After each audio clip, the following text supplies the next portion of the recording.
This video is sponsored by The Glory Collective. Apparel, accessories and prints. Use promo code GLORYBEARD15 to get 15% off all purchases. The Glory Collective, for the seekers.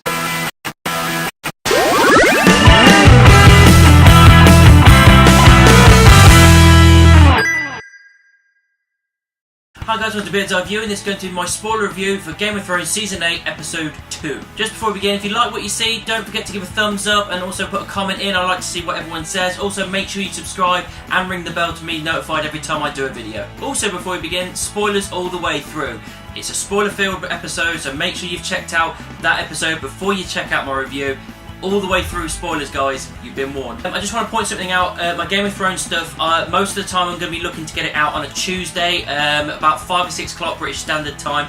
At the very latest, I'll get it out on the Wednesday, 5 or 6 o'clock British Standard Time. So make sure you keep a lookout each and every week for my reviews of these Game of Thrones episodes. It kicks in with Jaime straight away in front of everybody, and you know it's tense as hell because he's the Kingslayer.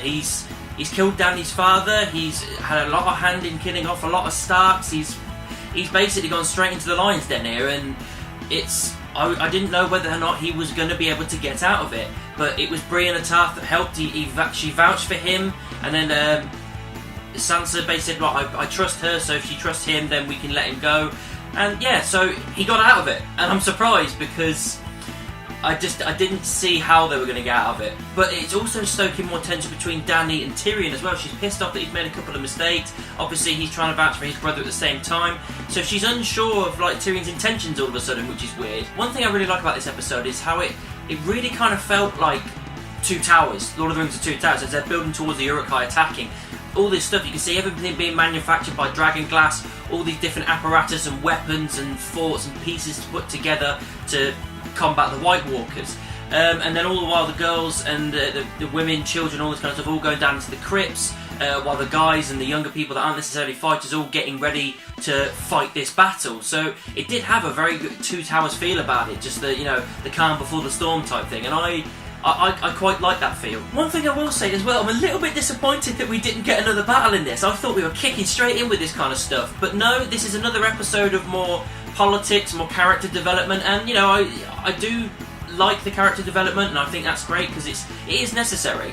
It's just that I thought we were going to brush by most of that in the first episode, but this was another episode of character building. Yes, it's the build up towards the fight, but it's more about the characters and the politics and who can trust who and who can't trust who, and if anyone's going to betray each other and all this kind of stuff. It's very political at the moment with these first couple of episodes, and I'm kind of hoping, yes, I understand there's going to be a payoff there, because there's got to be, they're building that up, but I just want to kick into some battles, and from the teaser that I saw, it's going to happen next week, hopefully. Tormund and the guys make it back as well, which is good. It's a nice embrace with Jon, as everybody's seeing them all again. Tormund's just hilarious. He's still got a thing for Brienne as well, which is weird. Arya gets her weapon and ends up sleeping with him. It's a bit weird having that kind of sex scene play out when you've seen this actress from a child grow into this adult, but I suppose it kind of makes sense for a character. You didn't see much, as it kind of kicked in, they cut away, because you don't really need to see too much, but it's basically just saying we're probably going to die, I want to experience this before I do so, and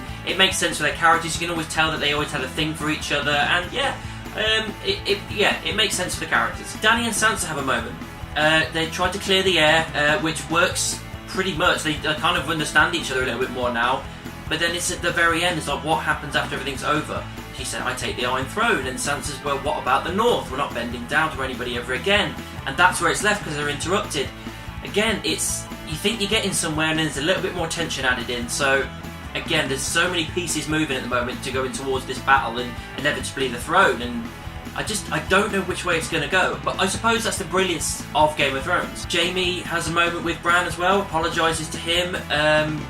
They kind of brush over it very quickly because Bran isn't Bran anymore, so he's not really that fussed. I think he appreciates the apology, but he's not really Bran, he's not himself, so it's null and void at this point. Sam giving Mr. Friendzone his sword, this Valyrian steel sword. I like that because his father helped Sam become and shape who he was, so he does it because obviously he can't handle it as much as he can. And yeah, that's again a nice moment there. And when they're all kind of just sitting around the fire, and Brienne of Tarth gets knighted by Jaime, very tense moment still, because even when Jaime gets his sword out, it's still tense. Like, what if? What if he's bruising us? I hope he's not.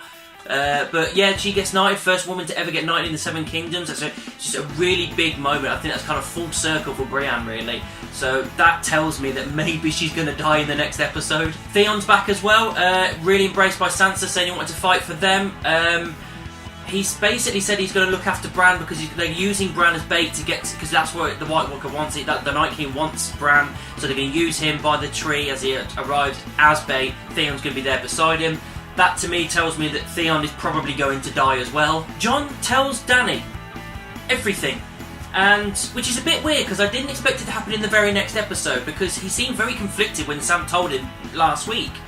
So for him to just, he's kind of got his head around it reasonably quickly, to be honest. He believes Sam, he believes Bran, which I have no reason to understand why he wouldn't.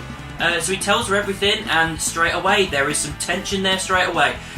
That she seems very concerned that he's got more of a claim to the throne than she does, and again they get interrupted because the White Walkers are here, and that's how it ends, where everybody's looking out and the White Walkers arrive, and that's what happens.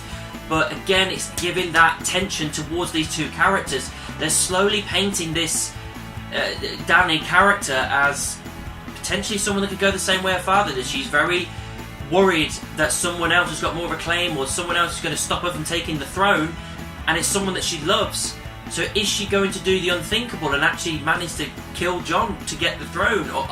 Or she'll go crazy with jealousy or panic? And I'll be honest, it's probably one of the better things in this series so far, is just how much they've kind of changed your perception on Dany in the last 2 episodes.